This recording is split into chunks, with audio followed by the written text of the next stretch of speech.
एक शांत सी कॉलोनी में एक छोटा सा घर था और उसी घर में रहता था 11 साल का अमन।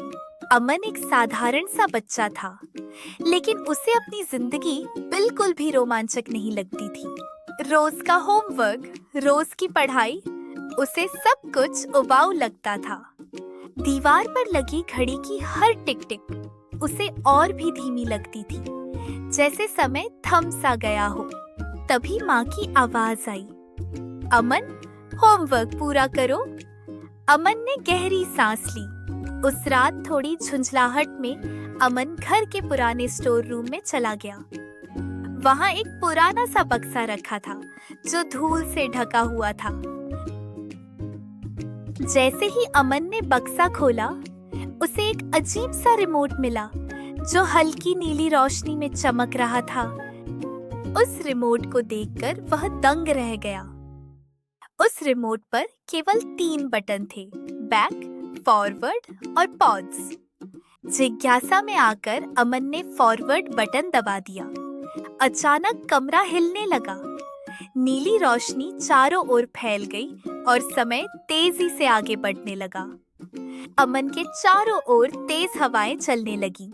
अमन बुरी तरह घबरा गया और जोर जोर से चिल्लाने लगा। एक ही पल में होमवर्क पूरा हो चुका था। अमन आश्चर्य से भर गया। अब जब भी कोई उबाऊ काम सामने आता, अमन तुरंत फॉरवर्ड दबा देता। अमन इस रिमोट का हर दिन इस्तेमाल करने लगा। दिन रात में बदलने लगे। घड़ी की सुइयां हवा से भी तेज चलने लगी। लेकिन धीरे धीरे अमन ने महसूस किया कि कई पल उसे याद ही नहीं रहे। उसके दोस्त हंस रहे थे, क्रिकेट खेल रहे थे, पर अमन अकेला खड़ा था। एक दिन गलती से उसकी उंगली फॉरवर्ड बटन पर ज्यादा देर तक दब गई। जब सब कुछ सामान्य हुआ, तो अमन खुद को 10 साल भविष्य में पाया।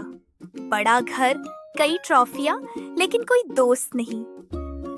टीवी पर एक पुरानी वीडियो चल रही थी, जिसमें छोटा अमन अपने पिता के साथ क्रिकेट खेल रहा था। वह पल जिसे उसने कभी जिया ही नहीं था। अमन की आंखों में आंसू आ गए। उसने तुरंत बैक बटन दबाया और अपनी पुरानी जिंदगी में लौट आया।